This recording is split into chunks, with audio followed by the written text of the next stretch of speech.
The African sun hung like a hammered brass gong in the sky, beating down on a world baked to dust. Kofi, his uniform shirt stained with salt and sweat, guided the battered patrol jeep over land so parched it cracked like a mosaic. The air shimmered with heat, smelling of dry earth and desperation.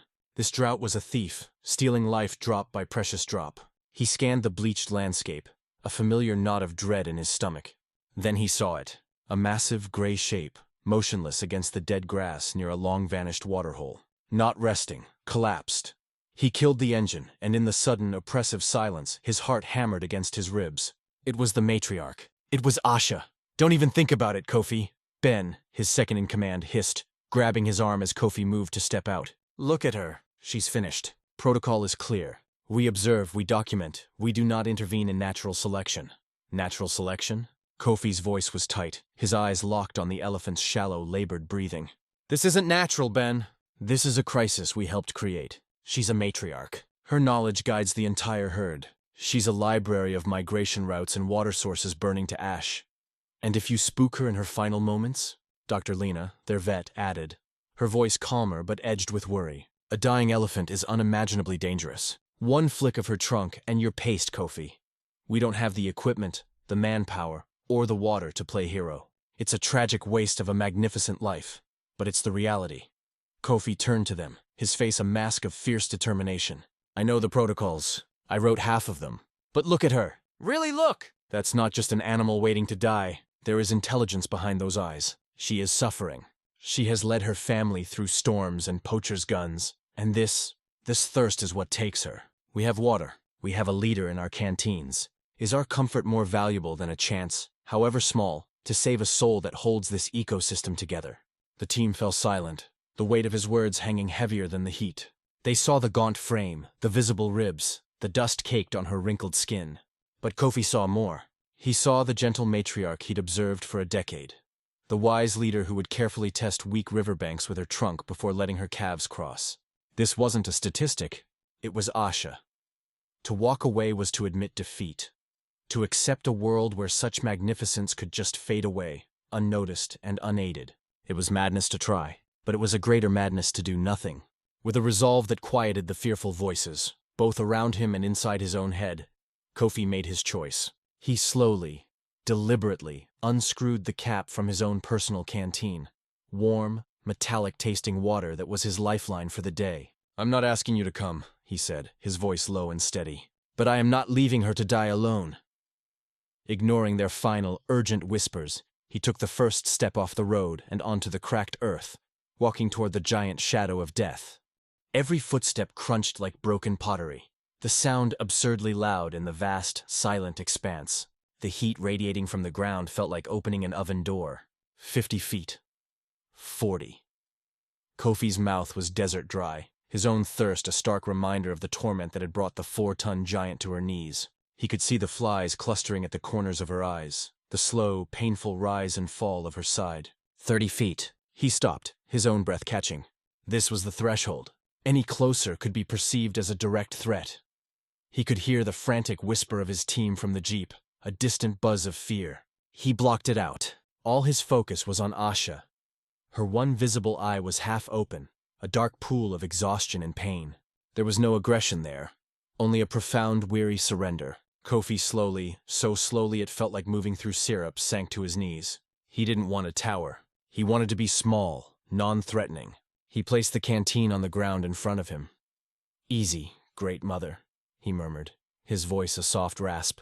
It's just water, a small gift, nothing more. He poured a tiny stream of precious water onto the parched earth, letting the scent carry on the hot air. For a long moment, nothing happened. Then a tremor went through the elephant's trunk. It was a pathetic, weak movement, just a twitch at first, then a slow uncurling. The tip, with its incredibly sensitive nerve endings, lifted an inch off the ground. It swayed weakly, tasting the air, searching for the source of that life-giving smell. Kofi's heart felt like it would beat out of his chest. He poured a little more water, this time into his own cupped palm, and held it out. It was an insane risk. Those powerful muscles, even in their weakened state, could crush his hand to pulp, but he held it steady. The trunk moved again, a ghost of its former powerful, dexterous self. It extended towards him, inch by agonizing inch. Time seemed to stop. The tip of her trunk, rough and leathery, touched his palm. It wasn't a violent snatch. It was an exploration. A faint, questioning touch. It lingered for a second, feeling the moisture, then retreated. Kofi remained frozen.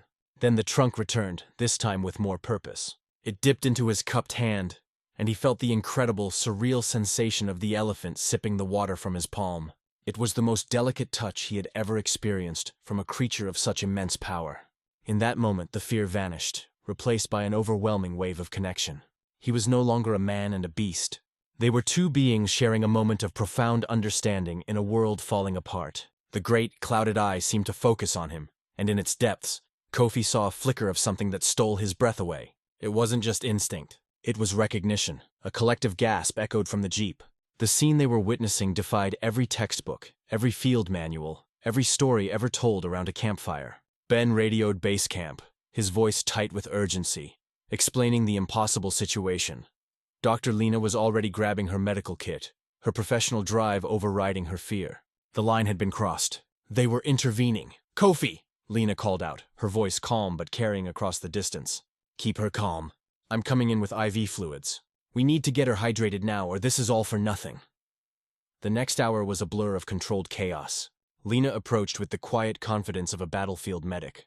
She prepared a powerful sedative, calculating the dose for an animal of Asha's estimated weight, factoring in her extreme dehydration. A dart gun was loaded. This was the most dangerous part. A panicked reaction to the sting of the dart could be catastrophic. "Talk to her, Kofi," Lena instructed. "Just keep your voice steady. She's listening to you." Kofi didn't know what to say, so he spoke from the heart. He told Asha about the rains that would come, about the green shoots that would push through this cracked earth, about her herd that needed her wisdom. He spoke in a low, rhythmic murmur, a steady anchor in the storm of activity. When the dart found its mark in the thick muscle of her shoulder, Asha flinched, a deep shudder running through her body. Her eye rolled towards Kofi, and for a terrifying second, he thought he saw betrayal. He kept talking, pouring every ounce of reassurance he possessed into his voice. It's okay. This is help. Just sleep now. We will help you." The powerful drugs took effect quickly. Her massive head sank lower to the ground, her breathing deepening into a sedated rhythm. The moment she was fully under, the team swarmed with an efficiency born of desperate purpose. They erected a makeshift shade canopy to protect her from the sun. Lena struggled to find a vein, the elephant's skin like tough leather, her blood pressure dangerously low. Finally, she succeeded, and the life-giving saline solution began to drip into Asha's bloodstream. Kofi and Ben worked together, pouring the last of their jeep's water ration into a collapsible bucket, adding rehydration salts. Using a large sponge, they carefully trickled water into Asha's mouth, watching her throat move in weak swallows. It was backbreaking work under the relentless sun, a race against time and thermodynamics. They were a tiny island of hope in a sea of despair, trying to pour an ocean into a creature dying of thirst one drop at a time. A support truck arrived from base, bringing more water, more medical supplies, and stunned colleagues. The story of Kofi's madness had spread, and now, seeing the fallen matriarch and the desperate efforts to save her, they simply rolled up their sleeves and joined in. What had been a solitary act of defiance had become a mission. As the sedation began to wear off hours later, the team retreated to a safe distance, leaving Kofi alone once more under the shade canopy. The IV bag was empty, the sponges dry. They had done all they could. Now they waited. Kofi sat on the ground, his back against a jeep tire, his eyes never leaving Asha. The sun dipped below the horizon, painting the sky in violent shades of orange and purple. The temperature plummeted. He heard her before he saw her move. A deep, rumbling groan from the very core of her being. Then, the slow, heavy blink of her eye opening. She was disoriented, confused. Her trunk moved sluggishly, testing the air, smelling the strange scents of humans and medicine. Kofi remained perfectly still, speaking in the same soft tone. "You're safe, Asha. You're still here." For 2 days she remained there, too weak to rise. The team maintained a vigil, delivering water and mashed fruit, changing her IV bag. Kofi barely slept, camping a stone's throw away, his presence a constant reassurance. He told her stories. He spoke of his own childhood, of why he dedicated his life to protecting her world. He explained the drought, the changing climate, the fragile balance that was tipping toward collapse. It was a monologue born of exhaustion and empathy, a one-sided conversation with a listening giant. On the morning of the 3rd day, as the first light touched the plains, Asha decided it was time. With a grunt of immense effort, she shifted her weight, Her front legs trembled, buckling under the strain. She tried again, a monumental struggle against gravity and weakness. The entire team watched, holding their breath. Kofi stood, his fists clenched. With a final heaving push, she rose. She stood swaying, her legs shaking violently, but she was upright. The sight was awe-inspiring. She took one unsteady step, then another, her trunk swinging weakly. She turned her head, and her gaze found Kofi. There was a long, silent moment. Then, she did something that etched itself into the memory of everyone present. She took a step towards him, raised her trunk, and with infinite gentleness touched the tip to his chest. It was not an exploration for food or water. It was a gesture, a touch of acknowledgement, of thanks. A sound escaped Dr. Lena, something between a sob and a laugh. Ben simply shook his head in stunned disbelief. The wall between them had not just been breached. It had been dissolved. In that simple touch, Kofi knew. The madness had been worth it. This was no longer just a rescue. It was a relationship. Over the next week, Asha regained her strength. The team provided supplemental feeding, but she began to browse on the scant vegetation that returned with the slight cooling of the evenings. She was healing. The discussion turned to her future. She was a wild elephant. She needed to be wild. She's strong enough, Lena declared after a final examination. Her vitals are stable. She needs to find her herd, or what's left of it. We can't keep her here. This isn't a zoo. Kofi knew she was right, but the thought filled him with a profound sense of loss. The day of the release was quiet. They simply opened the perimeter they had loosely maintained and watched. Asha lingered for a moment at the edge of their camp. She turned her massive head, her intelligent eyes scanning the humans who had saved her. Her gaze rested on Kofi for a long, silent moment. Then, with a soft rumble that vibrated in their chests, she turned and walked away. Her pace was steady, purposeful. She disappeared into the golden haze of the savannah, becoming a shadow, then a memory. A strange emptiness settled over the outpost. The team returned to their normal patrols, but the drought's grim reality felt heavier than before. Some wondered aloud if it had all been for nothing. She'll forget us within a week, Ben said, though his usual cynicism lacked its conviction. Back to being a wild animal, as it should be. Kofi hoped he was wrong but feared he was right. Weeks passed. Life and death on the reserve continued. Then, one afternoon, a radio call crackled through from a lookout post. Kofi, you need to get to the North Ridge, now, and you're not going to believe this. A cold dread washed over him. Had she been found dead, poached? He raced the jeep across the rough terrain, his mind racing with terrible scenarios. He skidded to a halt at the coordinates, and then he saw. On the ridge, standing silhouetted against the setting sun, was Asha. She was not alone. Beside her, nudging her leg shyly, was a young calf, perhaps 6 months old, and behind her, a handful of other survivors from her herd. Elephants they thought had migrated or perished. She had found them. She had brought them home. But that wasn't the shocking part. Asha took a few steps down the ridge towards the jeep. She stopped. Then she raised her trunk high into the air and let out a deep, resonant rumble. A sound of recognition, of announcement. It wasn't a threat. It was a greeting.